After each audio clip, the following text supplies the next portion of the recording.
Pria ini pergi ke bank Swiss untuk menarik uang. Ketika saya sampai di pintu, saya dihentikan oleh seorang penjaga keamanan.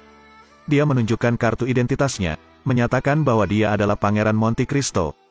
Lalu masukkan password di iPad, di akun ada 45 miliar USD. Segera manajer bank keluar untuk menyambutnya. Selamat datang kembali, Pangeran Count. Ternyata 15 tahun lalu, dan dilukai oleh teman-temannya di penjara, mengalami segala macam siksaan kejam. Begitulah cara dia hidup selama 10 tahun. Namun, ketika dia diretas, tiba-tiba dia kedatangan tamu. Seorang lelaki tua muncul dari tanah. Anda telah dikurung di sini selama 20 tahun. Dan lelaki tua kotor ini adalah mantan presiden. Setelah itu, mereka memulai perjalanan mereka untuk melarikan diri. Hari demi hari, 5 tahun telah berlalu, dan Faria serta dan sudah seperti ayah dan anak. Tapi saat dia hendak menggali jalan keluar, Faria tidak bisa bertahan. Sebelum meninggal, dia memberitahu dan kata sandi untuk akunnya. Gunakan identitas putra Anda untuk menarik uang ini. Ia kembali untuk melaksanakan balas dendamnya. Karena Faria sudah meninggal, para penjaga ingin membuang jenazahnya ke laut. Jadi dan harus menggunakan tipu muslihat. Dia memasukkan tubuh Faria ke dalam terowongan, dan berpura-pura mati. Saat karung itu jatuh ke dasar laut, dia menggunakan pisau untuk membelahnya. Tetapi ketika dan sampai di rumah, dia menemukan bahwa tempat itu segera ditinggalkan. Pada titik ini dan jatuh dari tembok, seorang pejalan kaki yang baik hati membantunya berdiri. Beritahu dia yang dulu tinggal di sini karena putranya sakit di penjara, tunangan dan juga sudah menikah. Jadi ibunya mati kelaparan tetapi ditemukan 2 bulan kemudian.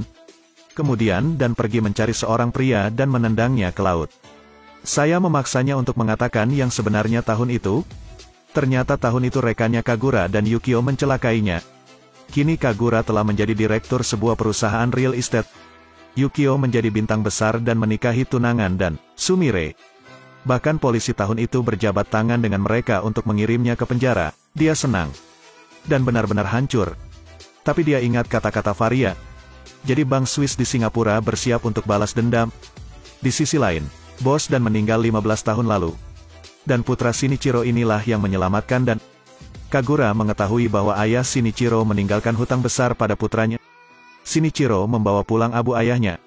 Melihat seragam yang bersih, ada juga surat di dalamnya. Di atasnya tertulis terima kasih atas bantuan Anda. Dia tiba-tiba teringat pria dari beberapa hari yang lalu.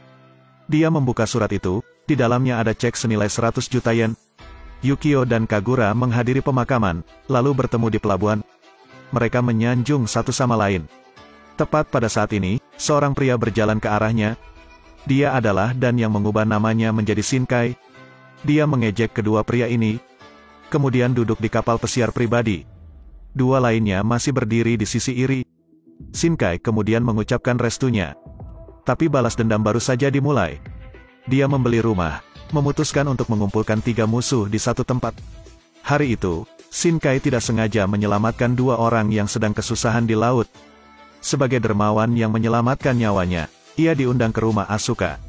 Namun tak disangka ayah Asuka adalah Yukio. Tapi Shinkai tidak terkejut. Karena ini adalah rencanamu. Pengasuh membaca berita tentang Shinkai. Mengetahui bahwa pria di depannya ini memiliki kekayaan yang sangat besar. Saat itu, ibu Asuka juga pulang. Melihat mantan kekasihnya, Shinkai sangat tenang. Sumire bahkan tidak mengenali Shinkai. Dia memotong sepotong kue untuknya. Sebagai imbalannya, Shinkai pun mengundang mereka ke rumahnya. Tapi kemudian Shinkai berlari ke sudut dan memuntahkan kue yang baru saja dia makan. Keesokan paginya, kepala pelayan Shinkai menghubungi Kagura. Ingin membahas kesepakatan dengannya.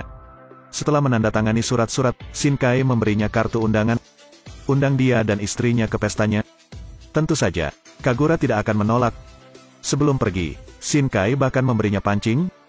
Tapi Kagura tidak tahu ada mikrofon di joran ini. Bisa menguping kata-katanya. Istri Kagura, Rumi, sangat aneh. Dia sering keluar di tengah malam.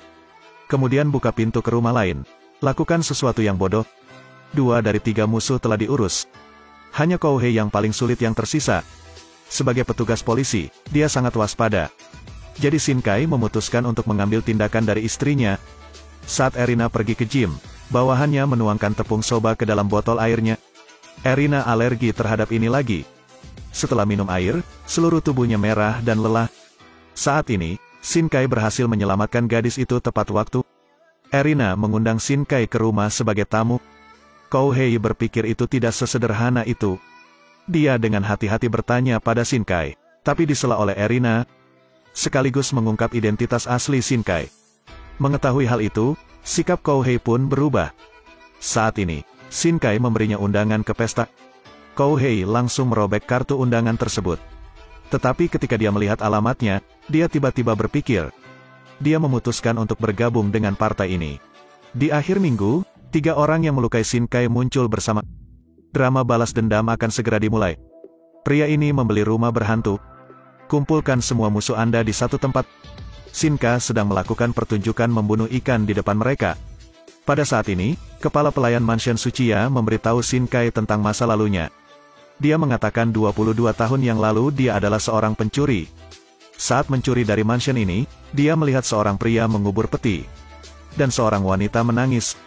Dia menggalinya dan menjadi anak kecil lagi. Setelah menyelamatkan bayi itu, dia melarikan diri. Dan yang mengubur tong itu adalah Kouhei dan Rumi. Shinkai sama sekali tidak terkejut. Semua dalam kendalinya.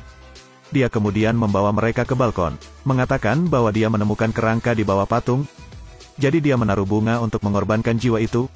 Begitu selesai berbicara, Rumi langsung tidak bisa berdiri. Melihat kepanikannya, Shinkai tahu sudah waktunya. Jadi pesta segera berakhir. Namun keesokan harinya, Shinkai memimpin Ando untuk menemukan Rumi. Katanya mau buka toko fashion, jadi dia nanya ke Rumi. Atas antusiasme Ando, Rumi pun merasa senang. Tapi Ando adalah anak yang kutelantarkan 22 tahun lalu. Kemudian orang di sebelah Rumi mengenalkannya pada mata uang virtual. Karena untuk membantu Ando yang suka mengumpulkan uang, Rumi mentransfer 10 juta yen untuk diinvestasikan. Rumi jatuh ke dalam perangkap Shinkai. Dia menjual semua mata uang virtualnya. Saya tidak ingin menghasilkan uang. Ini kenikmatan. Kesenangan ini. Tindakan ini menyebabkan gejolak pasar saham. Seluruh modal Rumi hilang. Saya hanya harus pergi ke mantan pacar saya untuk meminjam uang. Tapi semuanya ditemukan oleh Kagura. Apalagi, ada banyak hal yang sudah dia ketahui. Dia berteman dengan orang-orang muda. Aku tidak terlalu peduli, aku ingin membuatmu lebih nyaman. Jadi sudah diatur. Tetapi, jangan sentuh uangku di masa depan. Rumu memberikan semua uang yang dia pinjam kepada Ando. Pada saat yang sama, dia membuatnya terus bermain teka-teki gambar. Tapi semua ini adalah bagian dari rencana Shinkai.